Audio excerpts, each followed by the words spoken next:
Una vez más, la epidemia de golpes de Estado acecha a Burkina Faso. El fenómeno de los golpes de Estado en el África subsahariana nuevamente toca a Burkina Faso.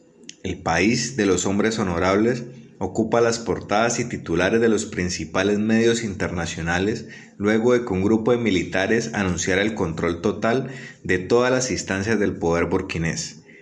Inmerso en una región semiárida tropical de grandes riquezas mineras y de gran potencial energético, no solo sufre de las inclemencias del desierto del Sahara, sino también de la epidemia de la pobreza y de todos los conflictos heredados del colonialismo, neocolonialismo, así como la mayoría de las naciones africanas. ¿Cuáles son los detonantes de la actual crisis política? Una pregunta no trivial que evidencia la complejidad de su respuesta. Sin embargo, es posible analizar tres elementos que sin duda juegan un papel muy importante en la situación caótica del país. Una democracia débil, casi inexistente, el naciente movimiento de los grupos yihadistas y el interés geopolítico internacional, en especial de su colonizador. Para comenzar, es preciso observar la línea de tiempo desde la colonización europea de esta región y su independencia. Así, en 1896, los franceses vencen al reino Mossi de Ouagadougou y en 1919 crean el dominio del Alto Volta, con los territorios de Gawa, Bobo-Dioulasso, de Godou, Ouagadougou, Dori, Sai y Fada Goma. La gran victoria de la independencia la logran después de casi 70 años de represión, en 1960, gracias a las protestas que organizan los grupos estudiantiles y sindicales.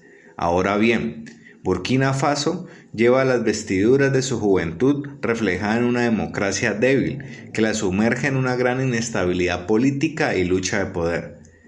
Las protestas sociales y los derrocamientos de dirigentes políticos han trazado su historia, particularmente en su primer presidente, Maurice Yameogo, quien fue obligado a dimitir en 1966, al igual que la caída del régimen militar de su sucesor, el coronel Lamizana, en 1980, abriéndose así un periodo de transición y cambio que posibilitó la llegada al poder de Thomas Sankara en 1983. Con este gobierno hubo un quiebre importante en la política proimperialista que reinaba desde la independencia del país. Sankara trajo la esperanza del cambio con sus numerosas reformas económicas y sociales y con sus programas de políticas públicas como la austeridad del gobierno, la defensa de la producción nacional, las campañas de vacunación, la mejora de la infraestructura educativa y de transporte, la lucha contra la pobreza, la disminución del analfabetismo, además de la revolucionaria defensa de los derechos de las mujeres, lo cual mostraba grandes avances en una región donde estos eran inexistentes. Lamentablemente, este periodo de resurgimiento solo duraría unos cuantos años, ya que en 1987 la ilusión se oscurecía con el golpe de Estado y el asesinato del líder que hizo historia en la democracia del país.